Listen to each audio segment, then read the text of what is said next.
सर्वांना नमस्कार. माझे नाव मोहम्मद मता. आज गुरु पौर्णिमा आहे म्हणून मी सगळ्या गुरुजनांना वंदन करतो.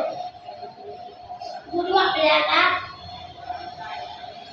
अज्ञानाच्या अंधारापासून ज्ञानाच्या प्रकाशाकडे घेऊन जातात. आणि गुरु पौर्णिमेला तुळस पौर्णिमा म्हणतात.